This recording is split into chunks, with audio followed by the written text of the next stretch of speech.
On December 7, 1941, Pearl Harbor was surprise attacked by the Japanese and sent the United States flying into World War II, the largest and most deadly conflict in history. America's entry into the war proved a turning point for the Allies.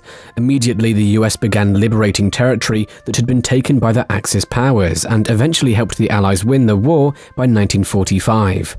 American soldiers' footprints went all over the globe during the war and saw famous sights and visited grand cities and palaces. They also saw very strange things in their travels too. Today, we're diving deep into the strangest things found by Americans in World War II. Battle of Castle Yta. Before Germany surrendered on the 8th of May 1945, troops from the 23rd Tank Battalion of the 12th Armored Division found themselves fighting alongside Nazi German soldiers against other Nazi German soldiers.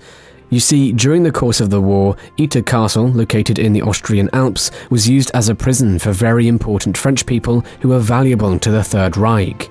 The prisoners included former French Prime Ministers Edouard Daladier and Paul Reynaud. They also held captive tennis star Jean Barotra and Charles de Gaulle's sister, among other VIPs mixed in with Eastern European POWs.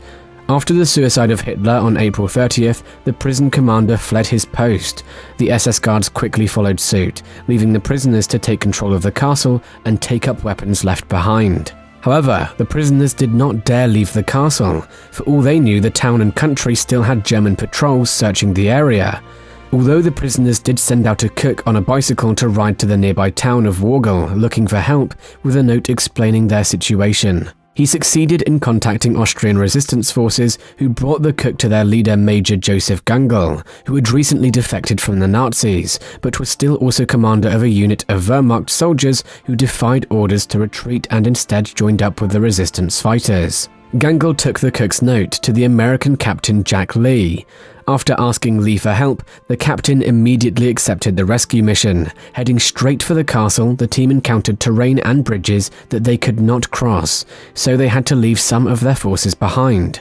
Now they only had a small army which included 1 tank, 1 driver, 14 American soldiers and 10 former German artillerymen. Shortly after they had reached the castle, Waffen-SS troops launched an attack. The French prisoners were ordered to hide within the castle walls, but decided to remain outside and fight. They fought it out tooth and nail against 200 SS troops. The defenders seemed to be on the losing side after their only tank was destroyed. Finally, desperate words of the mission got to the American 142nd Infantry Regiment. They quickly dispatched a relief force that came and swiftly defeated the SS forces.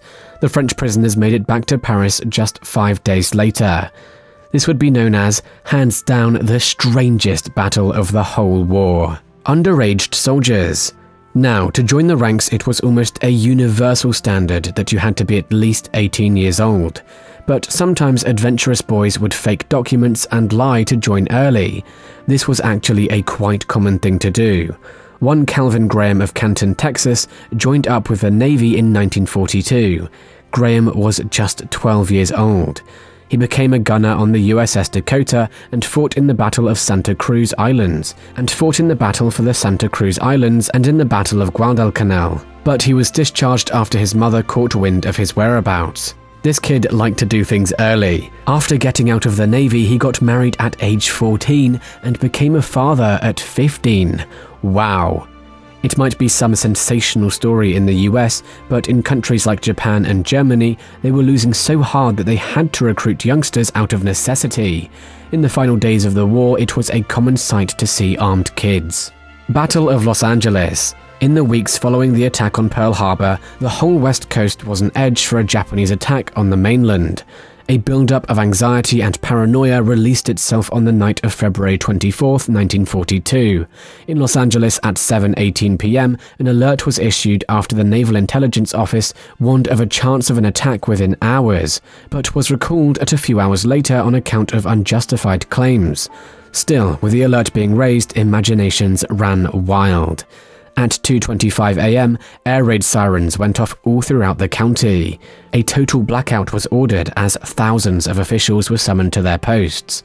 Anti-aircraft guns began firing into the airspace where there were supposed enemy planes, when in fact there wasn't a Japanese soldier anywhere near LA during this time. The blind firing went on for hours, going through over 1,400 shells before quitting. 2 million people were in a frenzy that night as the only thing those shells hit were buildings and vehicles that were damaged by shell fragments. What were the casualties? 3 people were killed in car crashes during the blackout and 2 people had heart attacks due to stress. SoCal folks, am I right? The man who fought on 3 sides. According to legend, a Korean man by the name of Yang Kyung-jong fought on 3 different sides during the war. In the 1930s, he was conscripted and fought for the Japanese army, but was captured by the Russian Red Army during a border conflict in 1939. He was sent to the Gulag. The Soviet Union was in dire straits when Germany declared war on them in June of 1941. So Yang was drafted by the Soviets and sent to the Eastern Front to defend the country. During the Third Battle of Kharkov in Ukraine, he was captured once again, this time by German soldiers, and was forced to fight for the Reich. He was sent to France, and after D-Day invasions, he was captured by the US paratroopers in June 1944. He was sent to a prisoner of war camp in Britain, and later sent to a camp in the United States. The guy gets around, a real rambling man. Did we miss anything? Let us know in the comments down below. Thanks for watching, and until next time, like and subscribe for more.